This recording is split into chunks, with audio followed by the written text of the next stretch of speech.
એકમ કયો છે?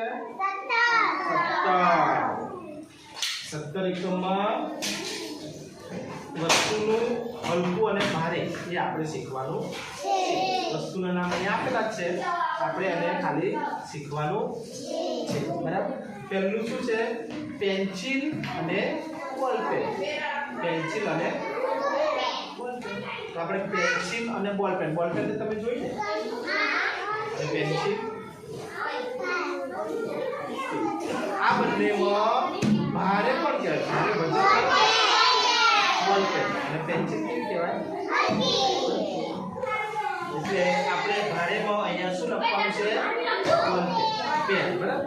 પછી બીજા નંબર પર તમારી ગણિતની સ્વાધ્યાય પોથી અને ગુજરાતીની સ્વાધ્યાય. આ શેની છે? ગણિત. અને આ શેની છે? આ બંનેમાં આપણે વજન આમ કરવું હોય તો કોનું વધારે વજન લાગે?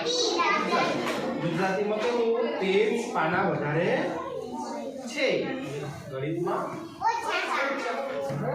એટલે કઈ આવશે? ગુજરાતીની સ્વાધ્યાય પોથી. ભારે કયું આવશે? ગુજરાતીની સ્વાધ્યાય પોથી. બરાબર. હવે અહીંયા તાળું અને ચાવી. તાળું જોયું તમે? અને ચાવી જોઈ ને?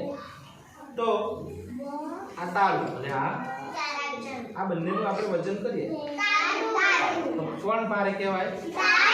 અને હલકું ચાવી. બરાબર. જવાબ શું આવશે? તાળું. હવે અહીંયા પાછું છે ચોક અને ડસ્ટર. ચોક અને ડસ્ટર. તો આ શું કહેવાય? આ બંનેનું આપણે વજન કરવું હોય તો ભારે કયું કહેવાય? જે ભારે હોય તે નમી જાય, હલકું હોય તે ઉપર આવે. એટલે હલકું કયું? ચોક. અને ભારે બરાબર. પછી નીચે છે બેટ અને સ્ટમ્પ. આપણે રમીએ ને બેટ જોઈ તમે? તો બેટ કેવું હોય? મોટું હોય લાકડા. અને સ્ટમ્પ કેવું હોય? એક જ હોય પાતળું. બરાબર. આ બંનેમાં વજન કોનું વધારે? સ્ટમ્પ. કોનું વધારે? હવે થાળી અને વાટકી. થાળીને વાટકી જોઈ ને?